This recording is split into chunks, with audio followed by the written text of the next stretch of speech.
another ICD-10. Imagine that. This was a question that had come in, I believe, to the forum, and it was for a Torus fracture of upper end of right humerus initial encounter with Dr. A. You know, it's a closed fracture, and that's the proper code for that, S42.271A. And then the patient comes back, and it's the same thing, subsequent encounter for fracture with delayed healing with Dr. A, the original doctor. So the A at the end indicates initial encounter. The G on the second code indicates this is a subsequent encounter, and it has delayed healing, okay? And what's so great is that, you know, you couldn't do that in ICD-9. Now, the question, though, is, suppose the patient seeks out Dr. B at another practice to go to when they experience delayed healing. Would it be coded S42.71G, even though it was the initial visit for that doctor? This is really, really interesting. Now, when it came to the forum, I answered it, and I think I had wrote some information about it. But then when we put it on the slide, I really went in and double-checked the guidelines and stuff. And so I kind of doubted what I had said.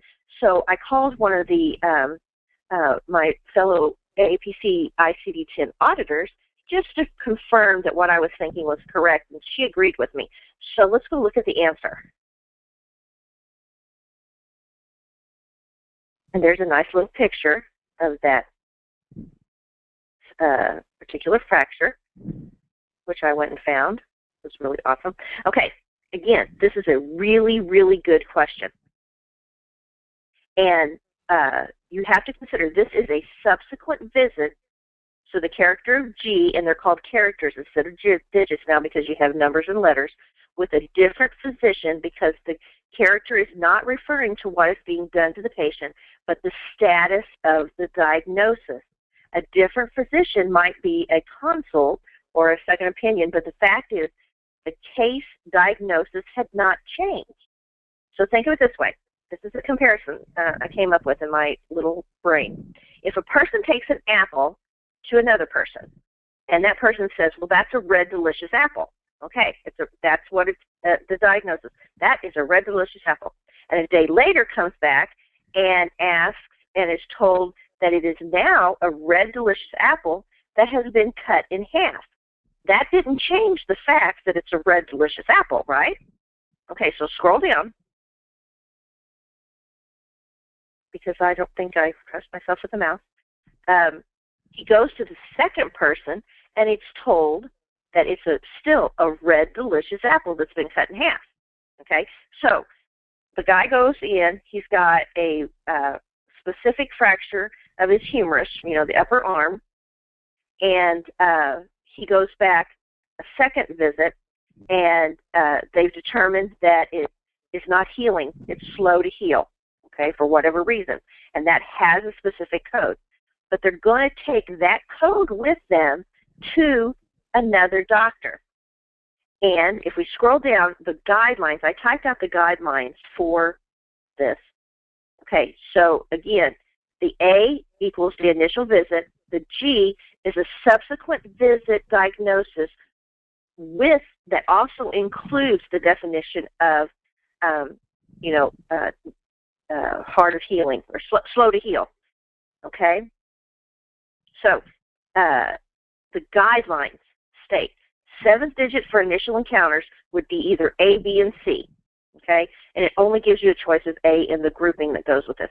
While the patient is receiving active treatment for the fracture, examples of active treatment are surgical treatment, emergency room encounter, or evaluation and treatment by a new physician. Now, this is what threw me when I read the guidelines, because I'm thinking, oh, new physician, but that's not what it means, because the diagnosis is staying the same. If the new physician changes the diagnosis, then it would be another initial diagnosis. Does this make sense? You can't respond, sorry. Yeah. Yes. And so don't let treatment by a new physician confuse you. You're not getting treatment by a new physician. You're confirming that it's the same diagnosis in this scenario we were given. Now, if that doctor changes the diagnosis, then an A would be appended, okay?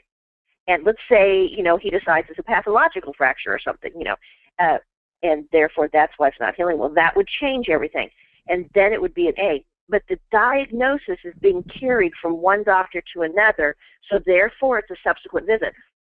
And so you don't want to confuse the payer. If you were to put an A on that for this, the second physician, then it would look as if to that payer that it was a refracture, okay? And you want to paint the picture for the payer. And to do that, you have to keep it as a G unless the diagnosis changes. Now, that is different than it is for ICD-9 because we didn't have these options in ICD-9, and we do now. So we can actually code with 10 to a higher specificity, and the continuum of care is going to be better for the patient, and the all-around care for the patient is going to be better. Okay? I think that's pretty much all that was on the slide. If we scroll down a little bit more, I think I said everything else that was on there. Yeah. So don't confuse the payer. Think in terms of what you're telling the payer, not necessarily what you're thinking should be said. It's not always the same. Get more CPC exam tips, coding certification training, and CEU credits. Go to www.codingcertification.org.